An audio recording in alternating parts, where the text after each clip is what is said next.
Bonjour et bienvenue au podcast l'ABC de la photographie. Aujourd'hui, on va continuer la théorie sur le flash, c'est un gros chapitre. Donc, les techniques pour optimiser l'utilisation du flash externe Cobra.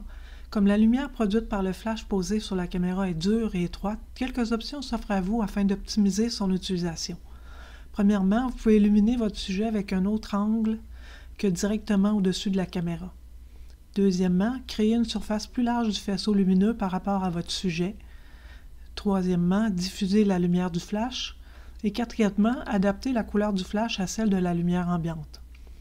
Pour ce faire, les trucs présentés dans les sections qui sont à suivre vont vous aider à atteindre ces objectifs.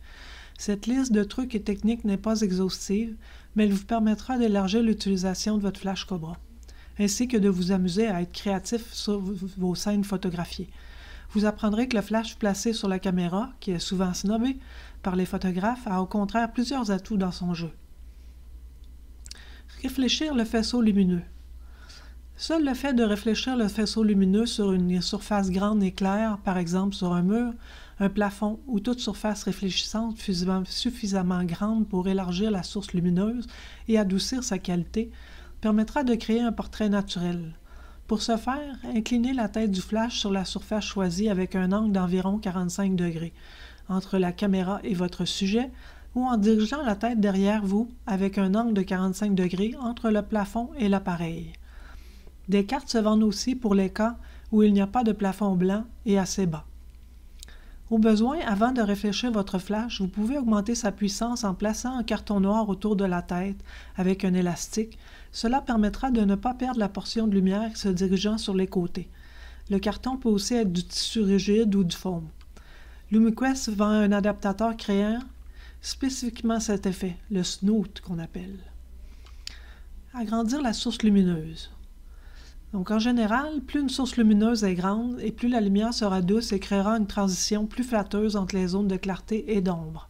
Pour réaliser cela avec un flash Cobra, lorsque vous n'avez pas de surface pâle autour de vous, photo à l'extérieur, plafond trop haut ou mur trop foncé ou coloré, placez un carton blanc ou autre matériel rigide blanc ou argent au dos du flash et fixez-le avec un élastique ou du velcro industriel, puis dirigez la tête vers le haut.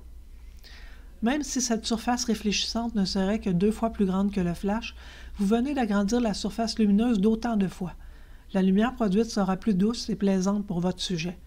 Ce truc utilisé à l'intérieur, si vous avez un plafond assez bas et clair, vous permet d'éclairer votre sujet de 2 directions, de face et d'en haut, en bonus. Tamiser l'intensité du flash. Le dôme de diffusion diffuse la lumière émise du flash pour adoucir les ombres et éviter de surexposer le visage. Il est souvent fourni avec votre flash, sinon vous pouvez en acquérir un pour quelques dollars. En plaçant le dôme de diffusion fourni sur la tête de flash, vous pouvez également davantage utiliser la lumière qu'avec le flash indirect et donner une lumière très douce presque sans ombre, tout en éclairant suffisamment l'arrière-plan. De bons résultats sont obtenus en relevant la tête de flash jusqu'à 60 degrés. D'une manière générale, vous obtiendrez le même résultat en tenant l'appareil photo horizontalement ou verticalement. L'utilisation conjointe du diffuseur grand angle et d'un dôme de diffusion donne une lumière encore plus diffuse. Vous pouvez fortement tamiser la lumière du flash direct en plaçant devant une petite softbox. Plusieurs modèles s'offrent à vous, cela dépend du format voulu. Il y a des softbox qui peuvent être aussi petits que 4 pouces de diamètre et aussi aller jusqu'à 24 pouces de diamètre. On peut adapter la couleur de la lumière du flash à celle de la lumière ambiante. Pour ce faire, placez simplement un gel coloré sur le devant du flash. Un gel légèrement teinté d'orange réchauffera la lumière blanche du flash, ou des couleurs fortes comme le rouge, le jaune et le bleu peuvent permettre de créer des ambiances surnaturelles. Exemple de l'utilisation de la technique de rediriger le faisceau du flash Cobra. Un flash indirect permet d'obtenir un éclairage naturel avec de doux reflets. L'utilisation directe du flash sur un sujet en intérieur risque de créer des ombres artificielles sur les murs. Pour éviter ces ombres, vous pouvez utiliser un diffuseur ou orienter le flash vers un plafond ou un mur. Cette technique de flash indirect est efficace dans différents environnements de prise de vue, notamment lorsqu'un éclairage léger est nécessaire pour capturer de façon naturelle l'expression sur le visage du sujet. L'intensité de la lumière sur le sujet dépend de la couleur du mur ou du plafond et de la distance entre celui-ci et le flash. Cependant, vous pouvez facilement obtenir le niveau de luminosité souhaité en utilisant l'exposition automatique au flash afin de déclencher un pré-flash, puis en réglant le niveau de luminosité. Conseil d'utilisation du flash indirect. Choisissez une surface blanche ou claire. En orientant le flash vers une surface blanche ou claire, vous réduisez la perte de lumière et vous empêchez la transmission de la couleur de la surface sur le sujet. Essayez différents angles lorsque vous redirigez le flash. Lorsque vous orientez le flash vers un plafond, la lumière qui se reflète directement au-dessus du sujet peut créer des ombres sur le visage. Pour éviter ces ombres, vous devez diriger le flash en diagonale vers le plafond, dans la direction du sujet. En orientant le flash vers le mur de droite ou de gauche, vous pouvez améliorer l'impression de profondeur en ajoutant des ombres naturelles sur le sujet. Réglez la distance entre le flash et la surface vers laquelle vous le dirigez. Plus le flash se trouve loin de la surface réfléchissante, plus l'éclairage du flash est doux, à condition que vous ne réglez pas le niveau du flash. Notez que sur de longues distances, le flash devient trop faible pour avoir une incidence sur l'image. Lorsque vous photographiez une personne devant un mur, orientez ou faites pivoter la tête du flash vers le haut pour que la lumière se réfléchisse sur le plafond. Ceci atténue la lumière tombant sur le sujet tout en rejetant les ombres devant et derrière le sujet. C'est une bonne technique à utiliser en intérieur pour restituer la subtilité des tons du visage, là où un flash direct donne souvent un éclairage rude et peu agréable. Orientation de la tête de flash et choix de la surface réfléchissante.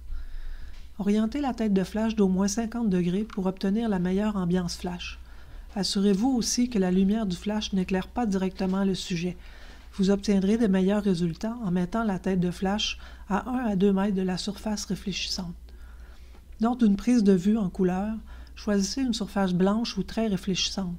Sinon, vos photos présenteront une dominante colorée artificielle similaire à celle de la surface réfléchissante.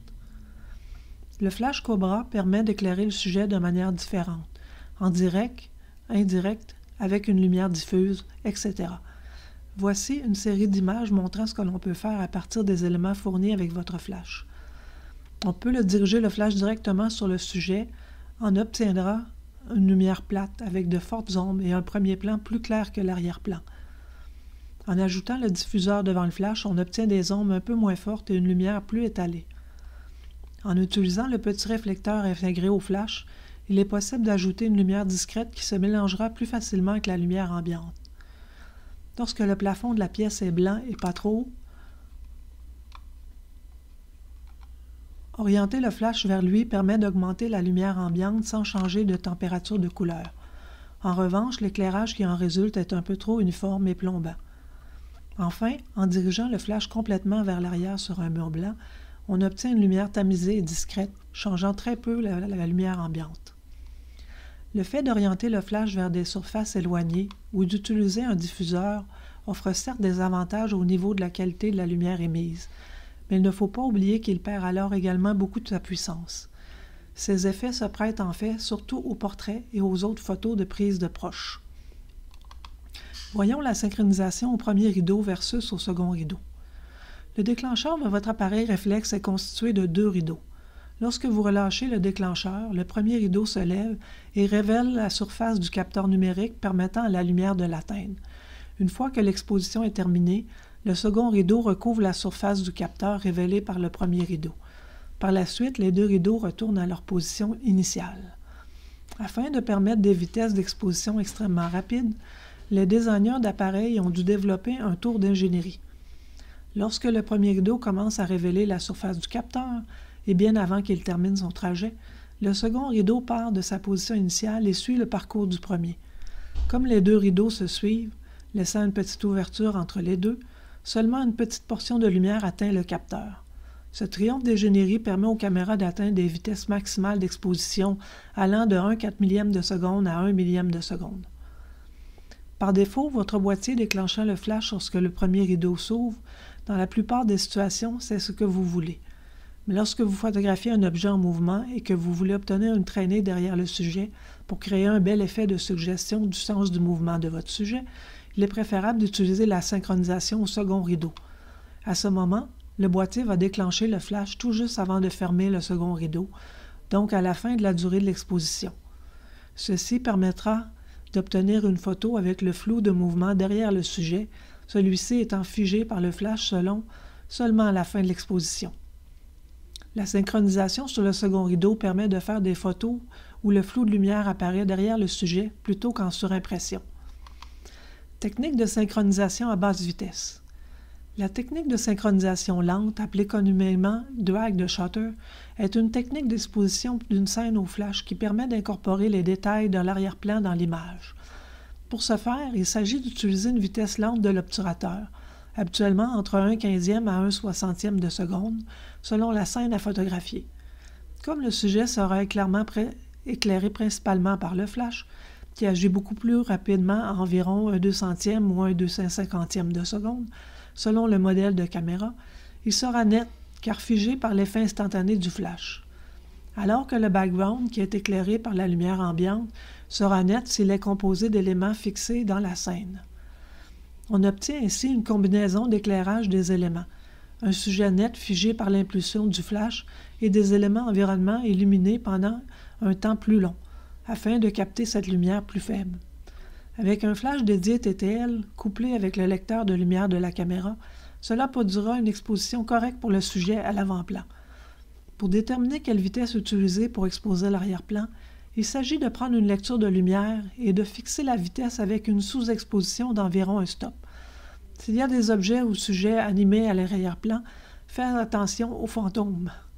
De façon imagée, il faut voir que le flash se déclenche pendant une petite fraction du temps total d'exposition et comme le sujet est éclairé par le flash, c'est l'arrière-plan qui devient plus clair. Cette technique permet non seulement de mélanger net et flou sur la même image, mais aussi d'éclairer au flash en douceur, sans détruire la lumière ambiante d'un coup de flash très puissant, ce qui permet de mieux rendre l'atmosphère lumineuse de l'endroit photographié. Je recommande aussi de diminuer l'intensité du flash à moins 1 ou moins 2 stops pour harmoniser la lumière ambiante et flash. Il existe deux principaux modes de synchronisation lente. La synchronisation au premier rideau. L'impulsion du flash est envoyée au début du temps de pause quand l'obturateur s'ouvre, souvent appelé slow dans les options du flash. La synchronisation au deuxième rideau. L'impulsion du flash est envoyée à la fin du temps de pause, juste avant que l'obturateur se ferme, souvent appelé rear curtain dans les options du flash. Si on veut isoler le sujet du milieu environnant le soir, la première option créera un fond noir si on utilise la vitesse d'exposition en synchro avec le flash, 1/250e de seconde. La seconde option permet d'avoir une photo où la lumière ambiante aura le temps d'être captée et donnera donc un rendu plus naturel en intégrant le portrait à la pièce dans laquelle il se situe. Pour un plus bel effet de mariage entre la lumière ambiante et celle du flash, il est conseillé d'utiliser une vitesse plus lente que celle de la synchronisation du flash. Comme le flash est pulsé à haute vitesse, si vous utilisez une vitesse d'exposition lente et que vous émettez le flash à la fin de l'exposition, vous obtiendrez une photo avec vos sujets bien éclairés et l'arrière-plan ne sera pas noir ou sombre. Au contraire, les lumières environnantes seront intégrées dans l'image. Faites des essais avec toutes sortes de lumières environnantes, telles que des lumières de ville, des lampes de salon, des arbres de Noël, etc. Pour faire un portrait en faible lumière en capturant l'éclairage ambiant d'arrière-plan, il est conseillé de faire une utilisation discrète ou diluée de la synchronisation lente. Pour le réaliser, choisissez une vitesse d'exposition entre 1/8e et 1/30e de seconde. Jouez sous l'ouverture et l'ISO si nécessaire. Et essayez d'être très stable pendant la prise de la photo. Pour une utilisation plus spectaculaire de la synchronisation lente, utilisez des temps de pause plus longs, de l'ordre des secondes, et photographiez des sujets en mouvement. Ce genre de photo est excellent en soirée ou en boîte de nuit. Vous pouvez également bouger délibérément l'appareil photo ou encore zoomer pendant le temps de pause, effet spécial garanti. L'application de cette technique permet d'avoir des photos bien éclairées autant pour notre sujet que pour le milieu environnant, lorsque l'on photographie avec une vitesse plus lente que celle du flash. Voyons le flash avec synchronisation à basse vitesse, qui est idéal pour des portraits de nuit. Lorsque vous photographiez des personnes devant une ville ou un bâtiment illuminé, un soleil couchant ou un arrière-plan peu éclairé, la différence de luminosité entre le sujet et l'arrière-plan est très importante. Il est alors facile de faire l'erreur de surexposer le sujet ou de sous-exposer l'arrière-plan. Les flashs évaluent sait avec exactitude la situation et compense la différence pour un éclairage au rendu plus naturel. Voyons la technique de synchronisation à haute vitesse. Selon les spécifications de votre boîtier, la synchronisation avec le flash peut s'opérer jusqu'à environ 1/250e de seconde, un peu moins ou un peu plus sur certains boîtiers. Par conséquent, vous ne pourrez utiliser des vitesses d'exposition supérieures à la vitesse de synchronisation de votre flash. La caméra bloquera carrément la vitesse à cette limite, ce qui est très incommodant pour les photos prises à l'extérieur, qui nécessitent souvent des vitesses d'exposition de beaucoup supérieures, pouvant aller jusqu'à 1/4 millième de seconde ou 1/8 millième de seconde selon les appareils. Avec une vitesse limite de 1/250e de seconde, vous devrez compenser en fermant le diaphragme, ce qui aura pour effet d'accroître la profondeur de champ dans votre image et d'empêcher la création de fonds flous si c'est voulu. Votre appareil limite la vitesse pour une bonne raison, car au-dessus de la vitesse maximum de synchronisation, le flash ne fonctionnera pas. La raison est fort simple. En basse vitesse, donc en dessous de la vitesse maximum de synchronisation, le premier rideau s'ouvre complètement avant que le second rideau se referme. Le flash se déclenche alors que le capteur est complètement exposé. Par contre, au-dessus de la vitesse maximum de synchronisation, le second rideau commence à se fermer avant que le premier soit complètement ouvert. Le déclenchement du flash à ce moment n'exposerait correctement qu'une partie du capteur et l'image serait mal exposée. Pour pallier à ce problème, certains flashs possèdent une fonction de synchronisation à haute vitesse. Dans ce mode, le flash émet une série d'éclairs pendant la durée de l'exposition, assurant ainsi que l'ensemble du capteur sera bien exposé. Il faut par contre considérer que dans ce mode, le flash ne pourra pas donner sa pleine puissance, car il doit émettre un éclair plus long que la normale. La synchronisation automatique de flash ultra rapide à des vitesses d'obturation dépassant celle de la synchronisation du flash de l'appareil photo est pratique. Lors d'une prise de vue au flash en extérieur, des vitesses d'obturation élevées vous permettent d'utiliser une plus grande ouverture pour rendre flou l'arrière-plan et ou figer les sujets en mouvement rapide. Le flash avec synchronisation à grande vitesse permet d'obtenir un superbe flou, même en contre-jour. Lorsque le soleil se trouve derrière les sujets, les visages ou autres détails sont généralement occultés par une ombre vive.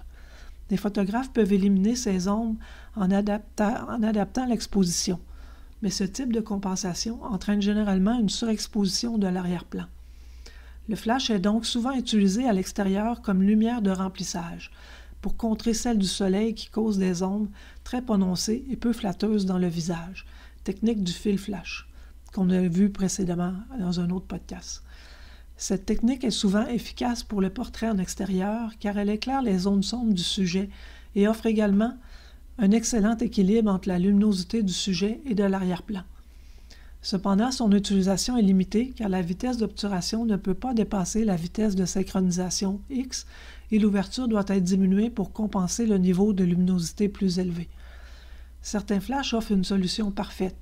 Utilisé en mode flash avec synchronisation à grande vitesse, le flash peut se synchroniser avec une vitesse d'obturation plus élevée que la vitesse de synchronisation X du flash de l'appareil de photo. Grâce aux vitesses d'obturation plus élevées, l'ouverture peut être réglée avec plus de liberté. Lorsqu'un objectif à grand diamètre est également utilisé, il est possible de choisir une pleine ouverture pour de superbes effets de flou. La synchronisation du flash, quelle que soit la vitesse d'obturation, permet de bénéficier des réglages d'ouverture plus larges. Lorsque des vitesses d'obturation rapides sont sélectionnées, le deuxième rideau commence à se fermer avant que le premier rideau ne soit entièrement ouvert. L'éclairage n'atteint donc qu'une partie de la pellicule avec des éclairages de flash normaux.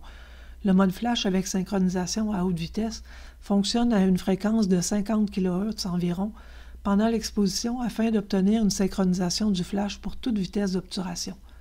L'appareil photo retourne automatiquement en mode flash normal lorsque la vitesse d'obturation est définie sur un réglage inférieur à la vitesse de synchronisation du flash. Voilà, c'est déjà tout pour aujourd'hui. Ça conclut l'utilisation du flash simple. Nous verrons la semaine prochaine l'utilisation des multiflashs. Si vous avez des questions ou voulez voir les notes de cours, je vous invite à aller sur ma page Facebook qui s'appelle l'ABC de la photographie. Merci de votre écoute. Bonne semaine.